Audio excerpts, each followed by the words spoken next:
Hello YouTube. I am more than glad that I can do this video because the subject is very important to me, and in a way through my life I try to do my own investigation, and I'll tell you later about this. But let me start from the beginning. Ivan Yefremov, who lived between 1908 and 1972, was a Soviet writer and paleontologist, among other things. In addition to introducing a new paleontological field called taphonomy, the study of fossilization patterns, Yefremov has written a series of novels and short stories, including science fiction, historic fiction, adventure, and drama. Yefremov possessed tremendous knowledge of history, religion, and profound understanding of psychology. I will not describe here what I already shared with my audiences in great detail in at least 2 other videos that you can find in my channel, all about Yefremov and his achievements and mysteries. Look at the playlist titled Ivan Yefremov. Suffice it to say, the Soviet secret police, the KGB, had determined that Yefremov was an extraterrestrial and alien. They investigated him, and upon his death entered his apartment and confiscated his personal belongings. Their actions were despicable, but the KGB people were not stupid. They definitely had what they called a case against him, which, as far as I know, is still classified, although there is no more Soviet Union. But you can read all about it, or actually hear all about it in my other videos. My fascination with this mysterious genius who lived in the USSR began when I was in my early teenage years, and when I read his novels while living in the same country. Later in my own research, I followed leads that Yefremov left in his works and found tremendous information. I have been sharing it with the world in my books, videos, and lectures in the United States, Brazil, Hong Kong, and I remind the Russians today to reread and study legacy left to them by this powerful genius, whoever he was, whether one of the mysterious member of the 9 Unknown Society, an alien being from another planet, a powerful genius we sometimes encounter on our planet. We will talk more about it in the future. In 1942-1943, Ivan Yefremov wrote and published 7 stories. The stories were devoted to the popularization of unusual phenomena and scientific discoveries. They were published in 1944. One story, or short novel, Meeting over Tuscarora, was first published in a magazine called Krasnoflotets in 1944 in the issue number 2.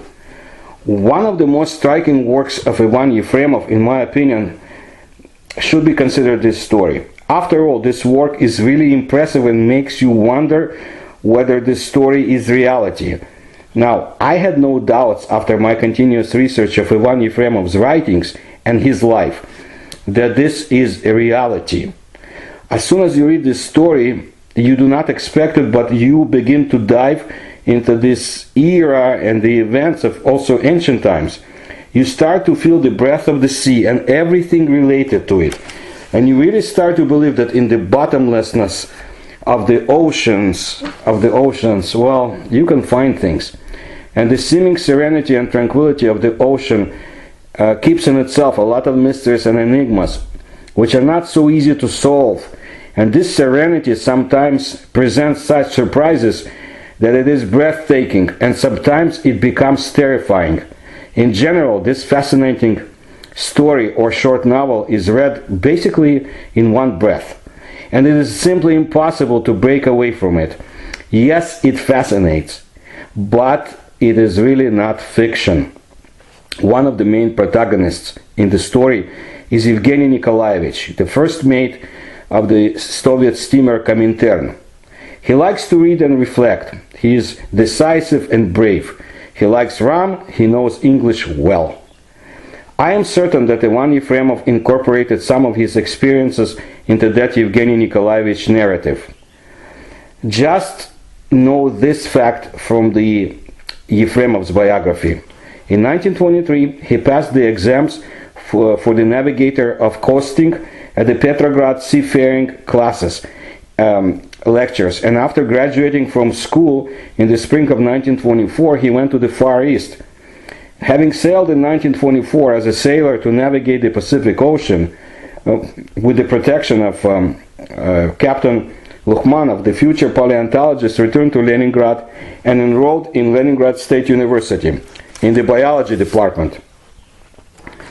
And so, let me start this story. I will not give you full story. There was an English translation, and we will talk about it, by the way.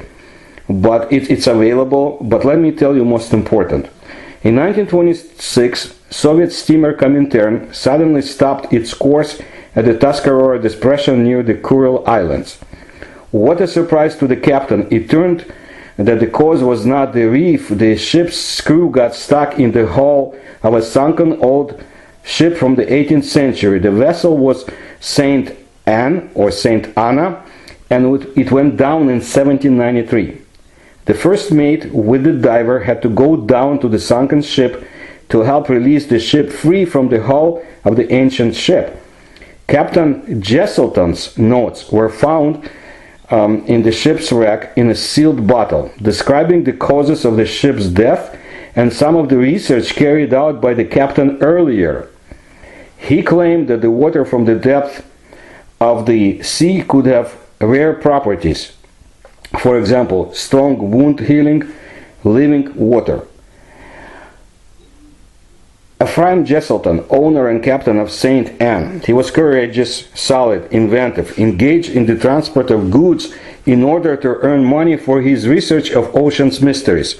On the verge of death, he thinks not about salvation, but about how to transmit to his descendants information about his research into the depths of the ocean. I want to read you now excerpts from the story as to how this miraculous water was found.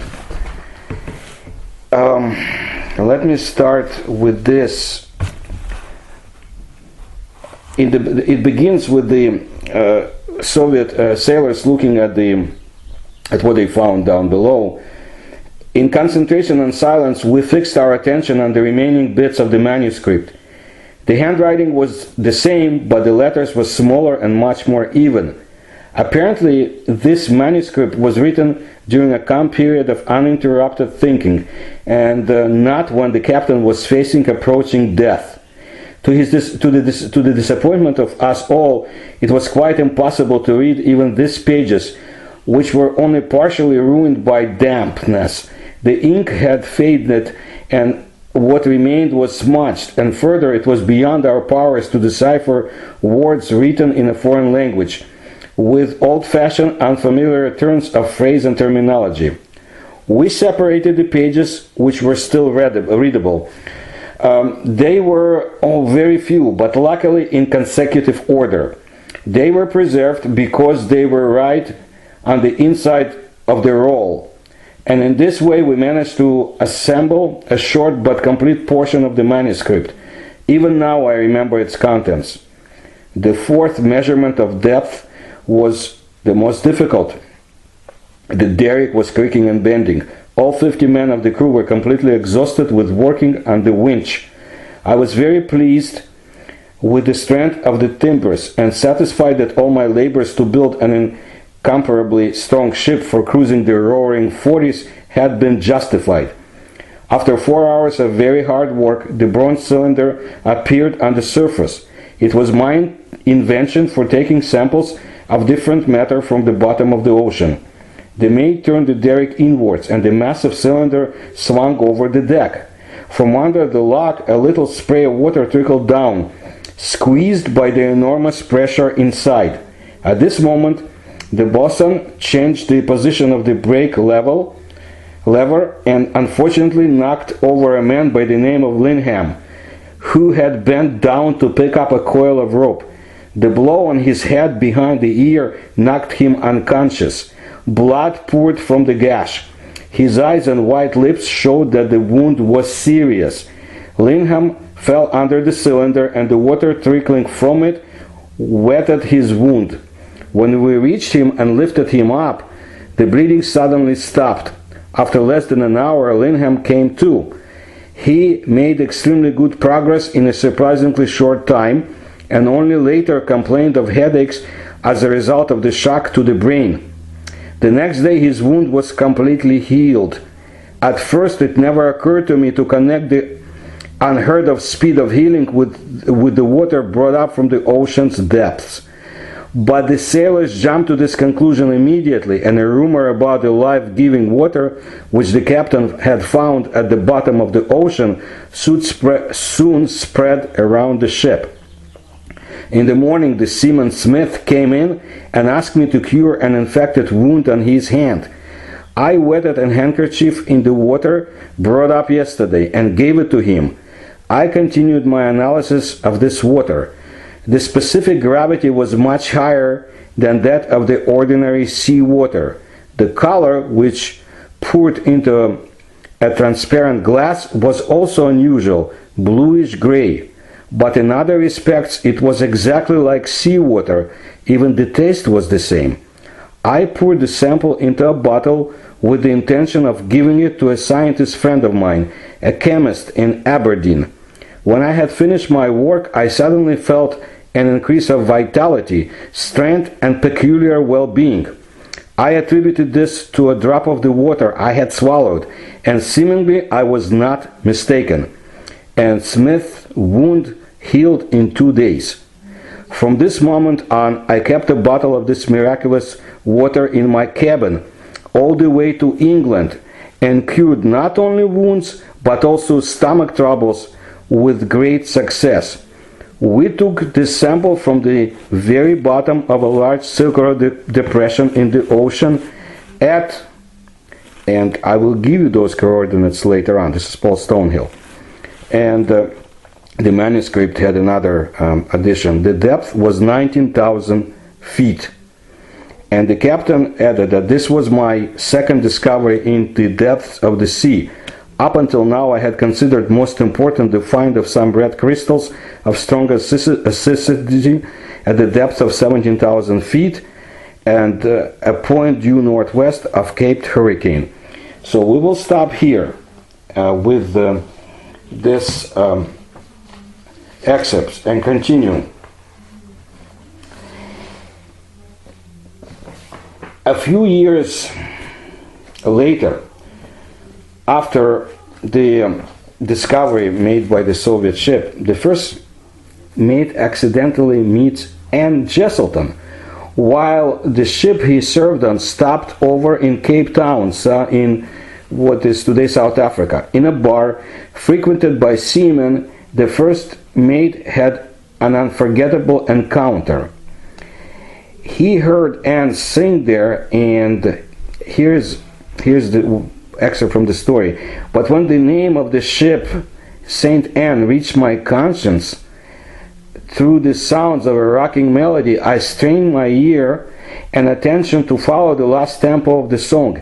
Indeed, the song spoke of the fearless Captain Jesselton, who sailed the southern seas above the high masts of the ship Saint Anne, and imagine my surprise that the captain on the way near the island of mystery scooped up the water of life, amused the living, the water that amused the living, and brought dead men back to life.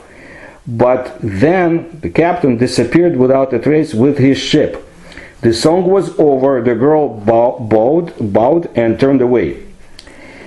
Ann Jesselton, singer at the bar. She is tall, she has soft light beauty, charming face, the voice is weak but pleasant.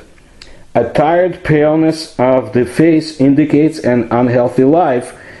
That's analyzing the story, and you can take it any way you want, but we have to go by the story. Anne is skeptical, unbelieving person, somewhat suspicious, and does not believe the story of the first mate.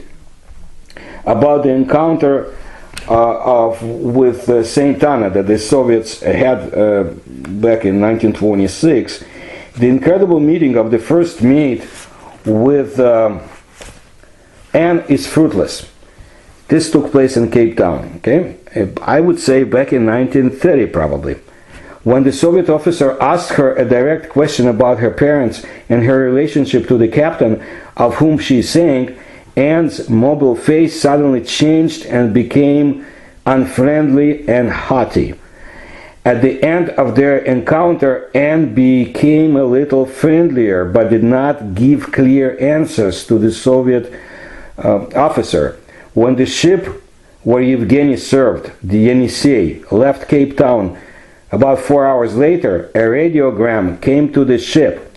The captain guessed it was not for him, although it was addressed to the captain of the Soviet ship, and gave the radiogram to the first mate, to Yevgeny. And the radiogram had such words: to the captain of the Russian ship, I'm sorry about yesterday. We must meet again. Look for me the next time you are here. Signed, Anne. But Yevgeny never came back. Yevgeny's later attempt to encourage scientists to begin scientific research of the depth of the ocean and the basis of the documents found in the shipwreck also ended in failure. He couldn't convince them. Now this is what's interesting. Before his death in 1972, Yefremov had something to say about this story.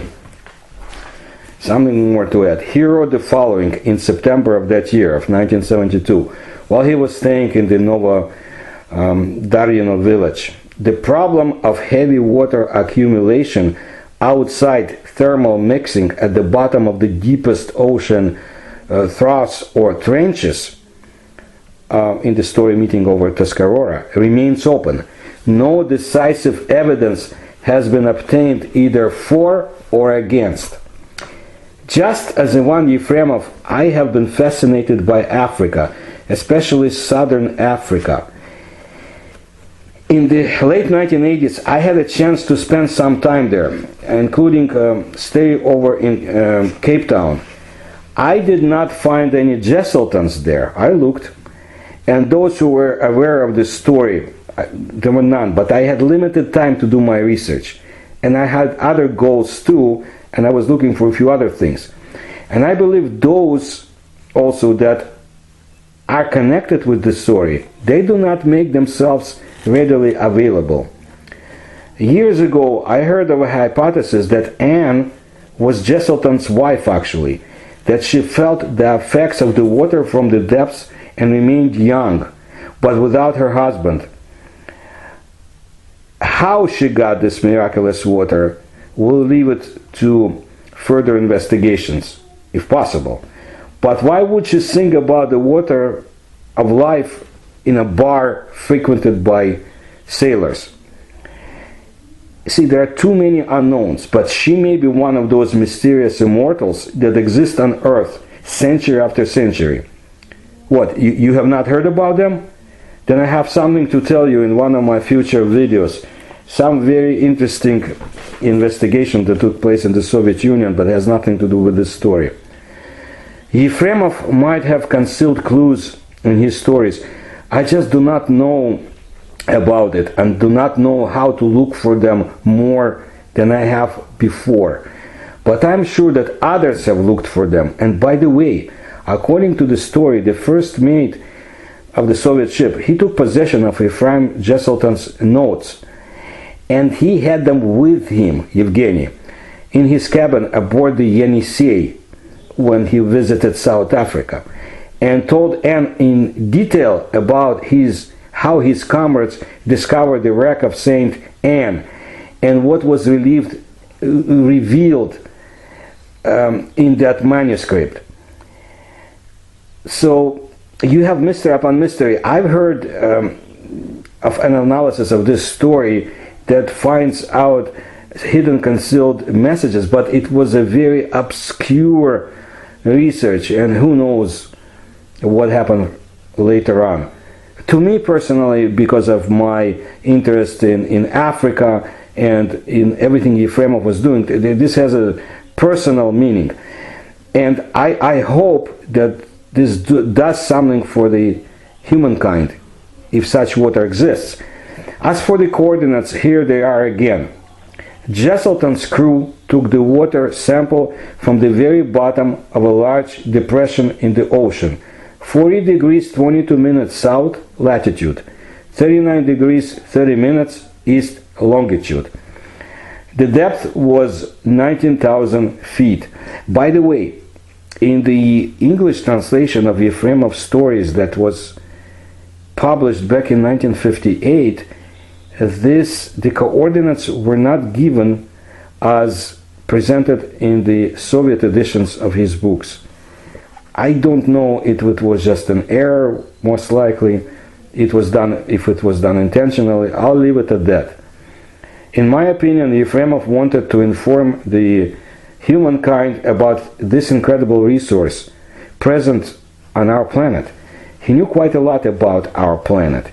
His knowledge sometimes caused problems for him, even back in the 1950s, when the KGB became suspicious of his prediction regarding diamond fields. The gift of scientific foresight was one of the remarkable features of Ivan Yefremov, along with encyclopedic knowledge.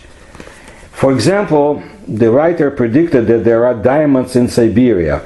The mundane explanation was as follows. He knew that in South Africa, precious stones are extracted from kimberlite rocks generated at great depths due to explosive volcanism. These rocks are common in stable geological regions. In the USSR, there were such areas as well. For example, the Siberian platform. Ivan Yefremov suggested, why not look for kimberlite rocks there? Moving upstream a river, you can find a place from where the minerals originate.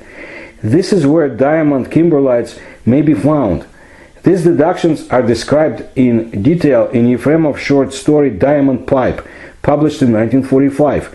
It was with the help of this method that geologist Larisa Papugayeva discovered the first diamond-bearing tube in Yakutia in 1954. And the KGB, of course, became very interested. It is possible that they started investigating Ivan Yefremov back then.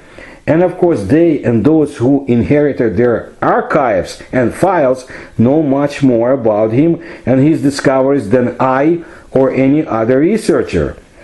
What Ivan Yefremov wanted to convey to the readers is the admiration for the beauty and strength of the human spirit, as well as our inexhaustible creative capabilities.